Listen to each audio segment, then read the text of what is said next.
Hey, what is up, everybody? This is Steve Breach coming to you here today with an old school review that I watched on the WWE Network. This, of course, is the In Your House 8 Beware of Dog. Honestly, this is a pay-per-view that never should have happened.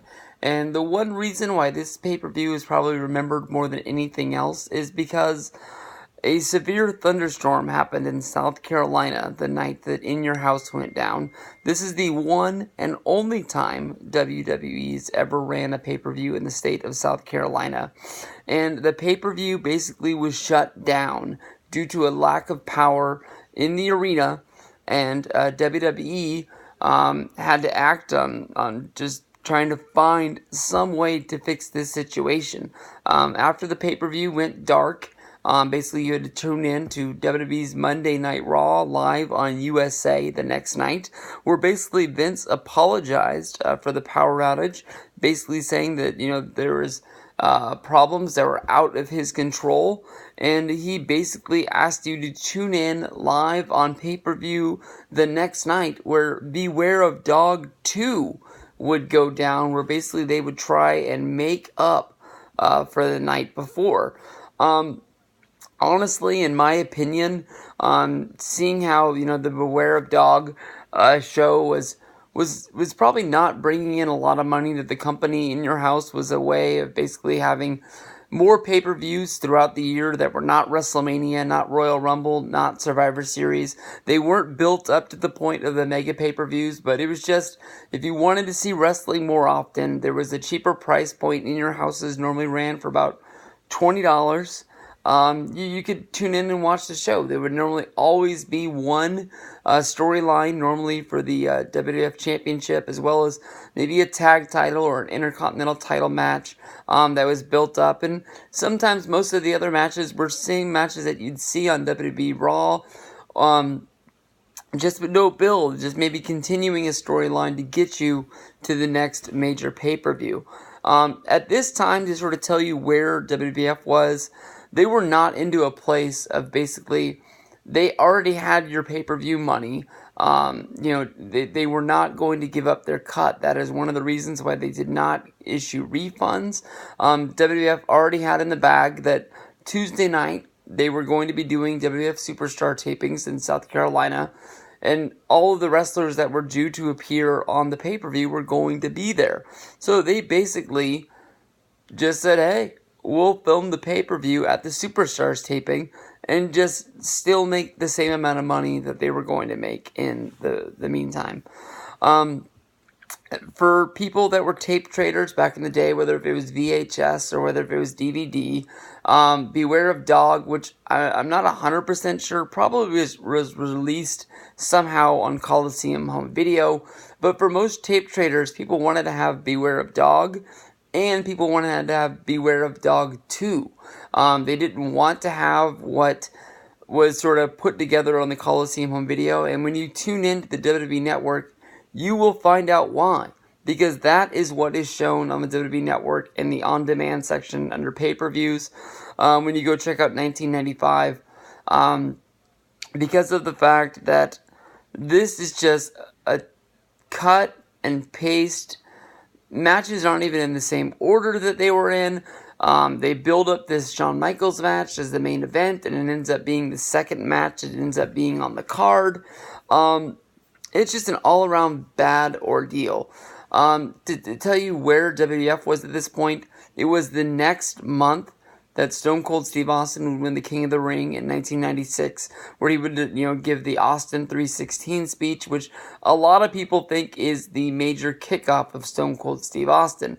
But that wouldn't come until the next WrestleMania, when basically Austin would lose to Brett in the I Quit match at WrestleMania 13. So we're still, I'd say at least, they started rolling, but they didn't really start kicking some ass until like WrestleMania 14. So we're still years out of WWF banking huge money and beating WCW. When you look at this show, basically the show opens with Mark Merrow versus Triple H.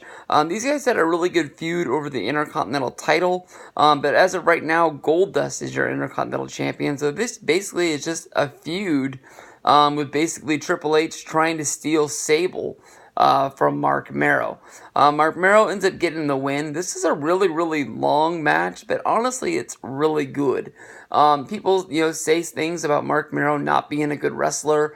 I think what people remember for Mark Merrow is that the days where he was wrestling against Sable, and he had Jackie with him, and he was sort of wearing the boxer gimmick at the time. When Merrow actually wore, the tights and wrestled, whether if it was in WCW as Johnny B. Bad or the early days of Mark Merrow in WWF, he was a really good wrestler. He's one of the reasons why, Vince stole Johnny B. Bad from WCW and brought him in thinking this guy could be a champion. It didn't work out. And some people say the Sable feud is actually what killed Mark Merrow.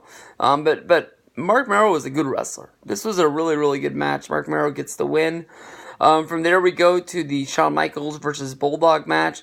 At this time, WWF was running a huge storyline basically saying that Shawn Michaels was trying to steal the British Bulldog's wife. And actually, at the beginning of this match, Clarence Mason, I think he makes his WWF debut at this point, comes out and serves Shawn Michaels papers that the British Bulldog is actually suing him for distress for trying to take his wife away from him. This was sort of a gimmick to try and make you think that Bulldog was going to throw Shawn Michaels off of his game, and Shawn Michaels wouldn't be at 100% in order to win this match. This basically comes down to a point in the match when Earl Hebner, as the referee, bumps into the British Bulldog. Hebner gets knocked out. Another referee comes running out of the back, and basically there's a point when Hebner and the new referee are reffing the match, and there's a 3 count in the ring. But one referee is counting down Shawn Michaels, the other one is counting down the British Bulldog, and this match ends in a no contest. Basically making it where the title stays with Shawn. British Bulldog would get another shot at the King of the Ring next month.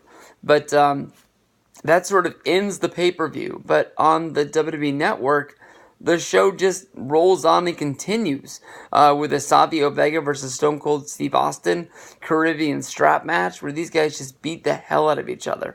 And it was the night before, this is the match when the power actually went out during the match. Savio Vega ended up getting the win in this match. Stone Cold Steve Austin the next month would go on to win the pay-per-view.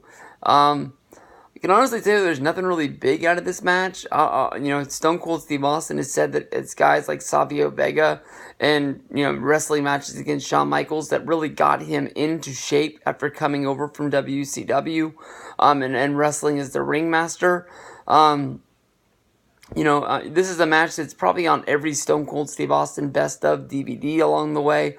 It's probably his best match as the ringmaster, with him coming out of the whole Stone Cold Steve Austin, or coming out of the ringmaster into the Stone Cold Steve Austin phase of his career.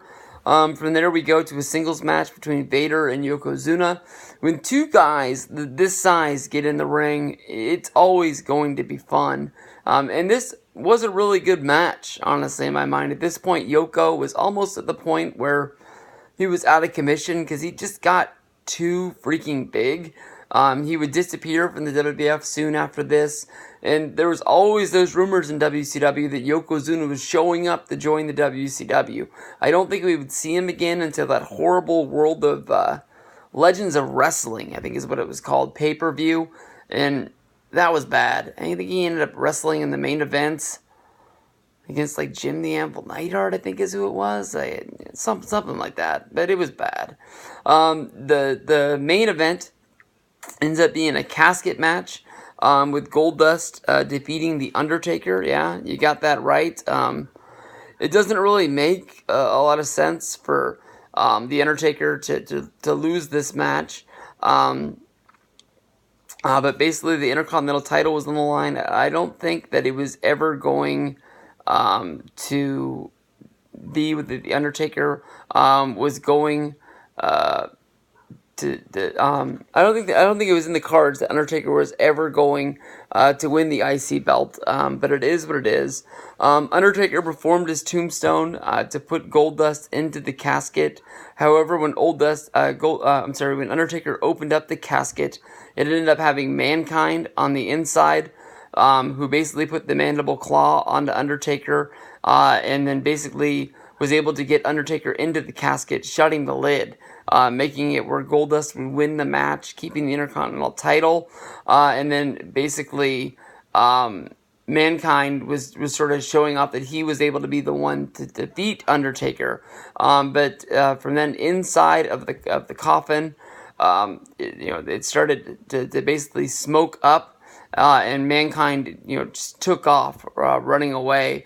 To get away from the casket. Once people were able to open up the casket, it was revealed that the Undertaker was gone and he wasn't in there. This was a lot like the Undertaker at the Royal Rumble match where he lost to Yokozuna, where he descended up into the heavens.